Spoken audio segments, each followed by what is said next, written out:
We are live at the opening in Beaverton, Oregon, Sports 360 AZ. I'm Jordan Ham alongside Scout National Recruiting Analyst Greg Biggins. And Greg, we want to talk some Arizona storylines, and the only Arizona native is Isaiah Pola-Mao. But what does he bring to the table in terms of the Mountain Point safety? Yeah, I mean, I love the kid. I mean, he's got that long, lean body, athletic kid, long arms. He's 6'3", 6'4" maybe, but he's real fluid in the way he moves around and rangy, tough. He's physical. I just talked to him about 10 minutes ago, so far he's having a great time. Mentioned ASU and Washington is probably the top two schools on his list, or at least they're recruiting him the hardest right now. But I mean, a ton of upside with that guy. He's I think he's got an extremely high ceiling and works hard off the field. Good kid off the field as well. I really like him a lot. And Mountain Point knows how to kind of produce those big-time talents.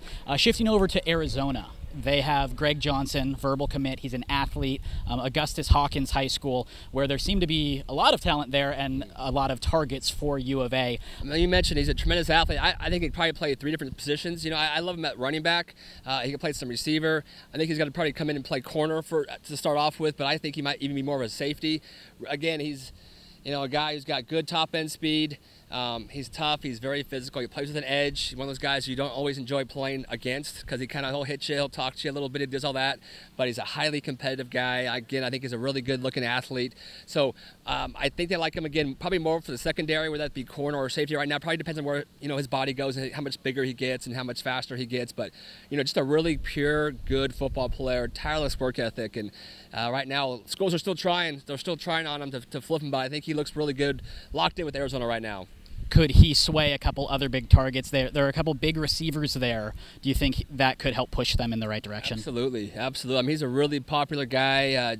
Joseph Lewis is his really close friend, and not coincidentally, Joseph's looking at Arizona pretty heavily too, and that's our #1 receiver right now nationally. So Lewis has already said he's going to take an official visit. Arizona, Nebraska. I want to say Oregon is involved with him. I want to say Oklahoma maybe, but I mean for sure Arizona is a school that he definitely will officially visit. And then they have, like you mentioned, they have a ton of underclassmen, 2018 kids, and they want to go look at Arizona too. So they have all said when Greg takes his official visit, they'll probably come along, tag along, and do an unofficial there. So no, Greg definitely could be a nice little ringleader for the program. It seems like almost once a week now, Arizona's picking up a new commit, and I think a lot of it has to do with Dante Williams and Yates, both new hires, but been pretty renowned in terms of the recruiting. How do you see Arizona as a big picture recruiting scene? Yeah, I mean, so Marcel Yates known him forever. Boise State and going back, just knows what he's doing.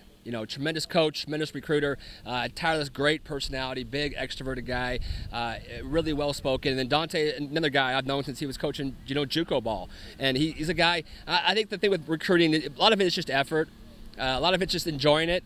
Most of these schools and coaches, they've done it so long, it's almost like something they do out of obligation. They don't really enjoy it. I think Dante loves the chase. I mean, he's got that new believer zeal. He's only been doing it a couple years, and now he's in the Pac-12, and he loves it. I mean, he's like a kid in a candy store with all these different players that were never really available to him at San Jose State. So I think Dante and Marcel both, I mean, these are big-time recruiters, and it's definitely paying off for them.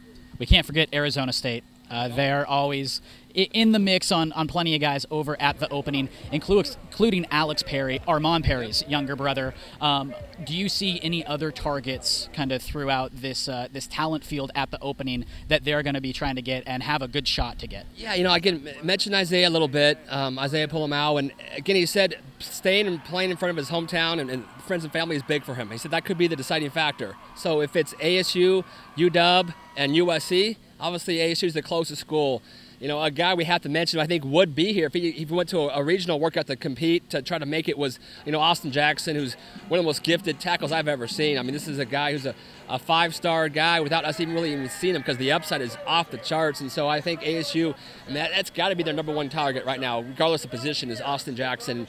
He's a guy who's going to need gain some weight, get bigger, stronger, but this guy has NFL potential. Again, ASU, you hear Nebraska, I think his grandfather played at USC. There's a connection there. So those are the 3 schools you hear mentioned a lot with Jackson. But again, I think ASU's got a real shot for him.